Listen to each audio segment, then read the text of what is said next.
President Donald Trump isn't the only one obsessed with the 2016 election. He's spent months drawing attention back to Hillary Clinton and, in case anyone forgets, to his defeat of her last November. The Democrats, at the nadir of their power in Washington, will forever be wondering what might have been if Clinton had won. Or if someone else had faced Trump. That lingering wound was ripped open again when Donna Brazile alleged in Politico as she tries to sell a new book that Clinton had executed a secret takeover of the Democratic National Committee while the 2016 primary race was in its infancy. Brazile's allegation is reminiscent of a talking point in Bernie Sanders' circles in 2015 and 2016, and it left his supporters frustrated and angry anew. But does it suggest the result could have been any different? Asked about the allegations on CNN Thursday, Massachusetts Democrat Elizabeth Warren, who had held out endorsing Clinton until after she secured the nomination in June of 2016, said she agreed that this system was rigged for Clinton. Trump, who has tried repeatedly to draw attention back to Clinton, or crooked Hillary, for his tweets, as his own presidency faces difficulties, seemed to relish the opportunity to stoke the Democratic divide Friday morning. He took a dig at Warren, calling her Pocahontas again. He suggested the FBI look into the situation.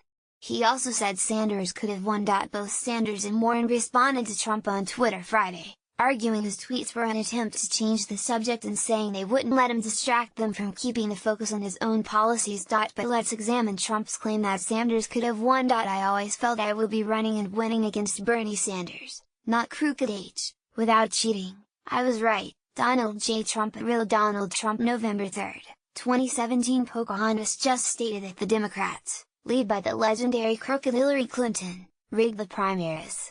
Let's go FBI and Justice Department. Donald J. Trump at Real Donald Trump. November 3, 2017. Brazile, who acknowledges nothing illegal was done by the Clinton campaign, wrote the article from the perspective of her effort to right the DNC after previous chairwoman Debbie Wasserman Schultz was pushed out. Brazile, though, has her own spotty recent record in Democratic primary politics. Hacked emails show her trying to pass debate questions, leaked to her by Roland Martin of TV One, to the Clinton campaign before a CNN Democratic primary debate.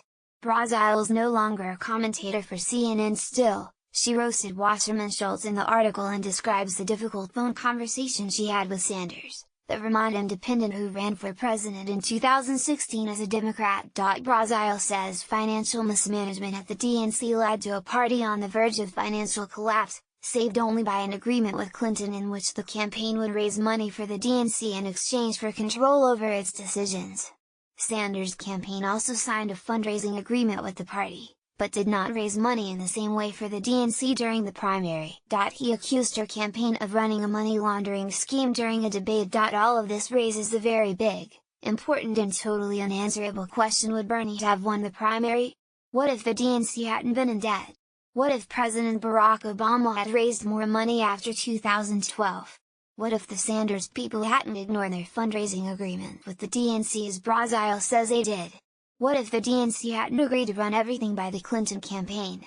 While this is obviously a rabbit hole, leading nowhere, it does signal and marked into an era of Clinton dominance. The Democrats lining up, quietly for now, to run in 2020 are taking their cues on policy and messaging more from Sanders and his progressive idealism. Some would say he's an ideologue than Clinton in her political pragmatism. Could you trust her? Those are thoughts for later.